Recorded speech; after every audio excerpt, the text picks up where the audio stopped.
told them I'll be back in a few hours, okay? Just trust me. I need a little time. Thank you. Just make sure nobody tries to... Yeah. Thanks.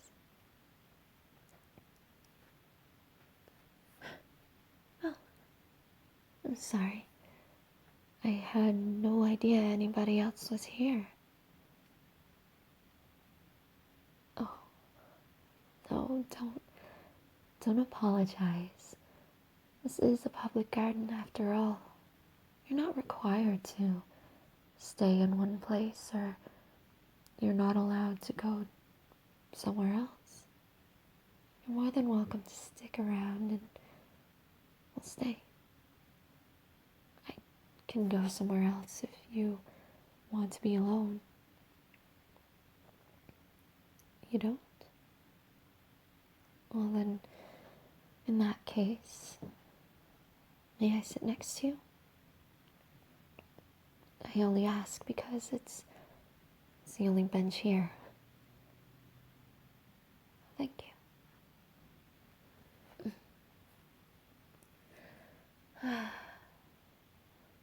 It's so nice here.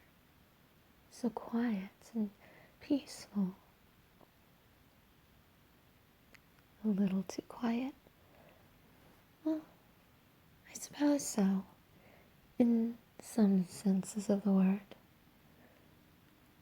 But that's where you learn to just exist in silence. What do I mean? Well, to exist in silence, I guess, means to just enjoy the quietness. It's hard to do, but when you really learn to embrace it, it becomes a welcome friend in the busiest of moments in life. Mm-hmm. You don't like it? Well, if you don't like it, why are you here? In the most polite sense, of course. If you don't like being alone, then why are you alone? If that makes any sense. Huh?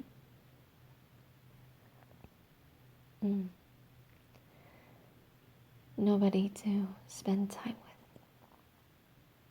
with. I understand that. It can happen.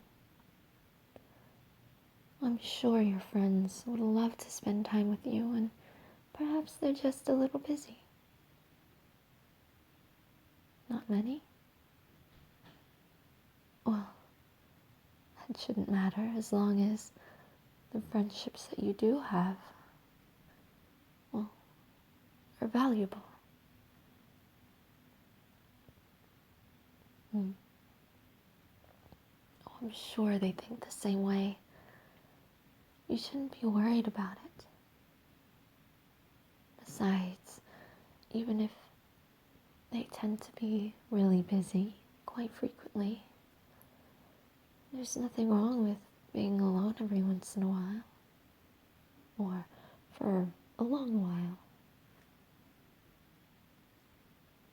Well, by that I mean, you start to enjoy it. You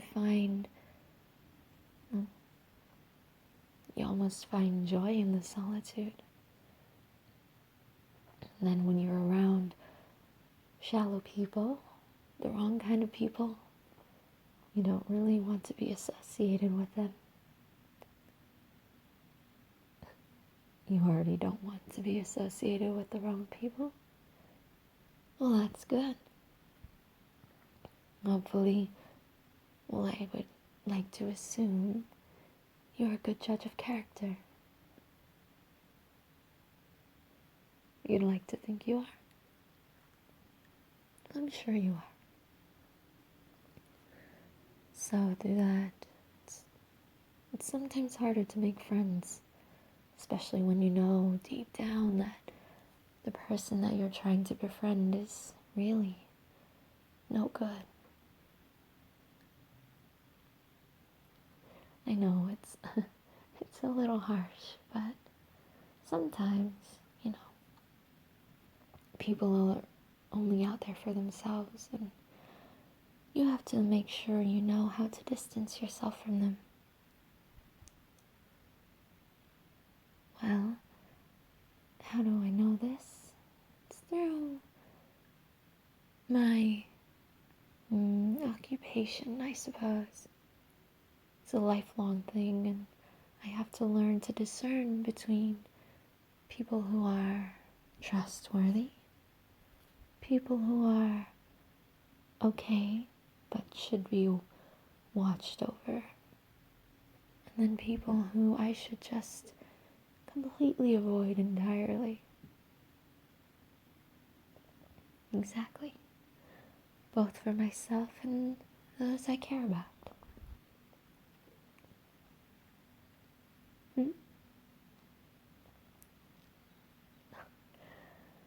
Well, the reason I'm here is because, well, my occupation started to get a little over the top when tasks upon tasks, upon events, upon gatherings and meetings get piled on.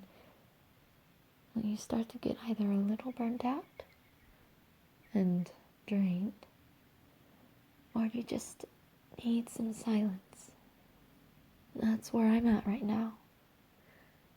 So I just might have snuck away from home with somebody who I consider a dear friend, and they agreed to watch out for me and to create any diversions if necessary, so that people don't realize that I'm gone until I come back, of course.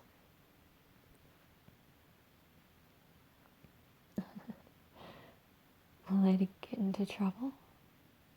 Maybe a little, but if anything, I'll just be asked, why would I do that again? What would I answer?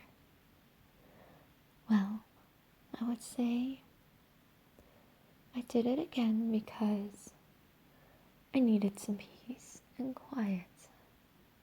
I needed a moment to enjoy my own self, to be in stillness, to enjoy my solitude.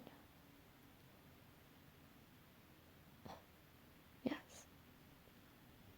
When one gets used to solitude, it's hard to get rid of that need for peace and quiet.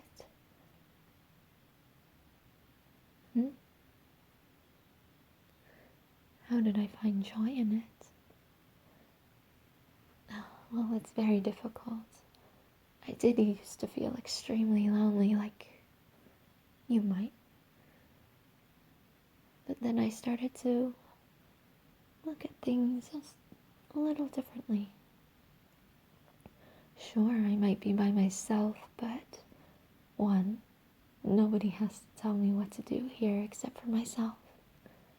Two, it's easier for me to think when I'm alone, to discern situations and people,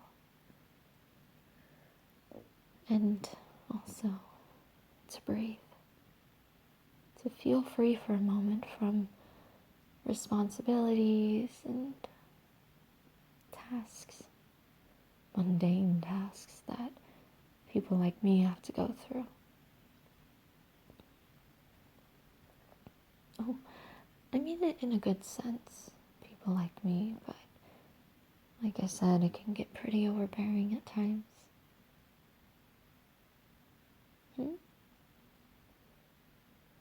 Well, I guess it is hard to find that joy. And I'll be honest, it takes time. I mean, it's taken me many years, but it definitely helps to recharge my social batteries in a sense.